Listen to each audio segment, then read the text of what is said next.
Syederalun Mulyanto atau kerap disapa Walet Mul terpilih sebagai Ketua Umum KONI Luxmawe periode 2023 hingga 2027 dalam Musor ke-5 yang berlangsung di Aula Kantor Wali Kota setempat pada Minggu 29 Oktober 2023. Kepastian ini diraih Mulyanto setelah meraih suara terbanyak, yakni 27 suara. Sedangkan calon ketua lainnya, Saifuddin Yunus, hanya meraih 16 suara.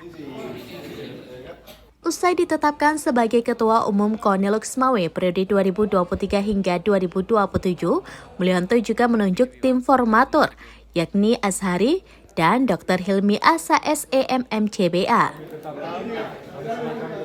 Ketum KONI Luxmawe terpilih Mulyanto awalnya mengucapkan terima kasih atas dukungan semua pihak sehingga dirinya telah dipercaya untuk memimpin KONI Luxmawe. Untuk langkah awal kepengurusan, Mulyanto memastikan akan melakukan inventarisir berbagai persoalan yang ada di KONI Luxmawe. Ketua terpilih pada musyawarah olahraga Kota Luxmawe. Selanjutnya, melakukan pembenahan agar peran aktif KONI untuk pengembangan olahraga di Luxmawe lebih maksimal lagi. Lalu, membangun hubungan yang harmonis dengan pemerintah Kota Luxmawe, KONI Aceh, dan berbagai pihak terkait. Terakhir, Mulyanto mengakui masih ada harapan dari atlet peraih medali pada ajang Pora PD, yakni terkait bonus yang saat ini belum tersedia.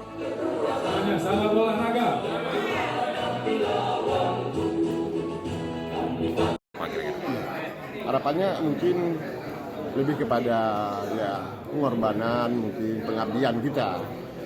Karena kan kalau olahraga kita ini mungkin masih amatir ya. Amatir itu kita harus mengabdi kepada olahraga.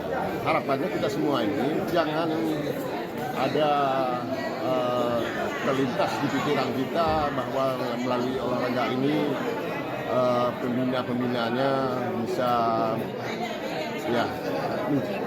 mohon maaf saya bilang kalau untuk berharap banyak di olahraga, kalau berharap rezeki dari olahraga mungkin bukan untuk kita, tapi untuk atletnya. Makanya kita harus dorong atlet. Kita selaku pembina, kita selaku orang tua, kita dorong pembinaan ini agar lebih baik lagi. Makanya dari awal tadi saya ingin melihat dulu potensi yang ada di sini, permasalahannya. Dari Luxmawe, Saiful Bahri, serambinews.com. Download Tribun X sekarang, menghadirkan lokal menjadi Indonesia.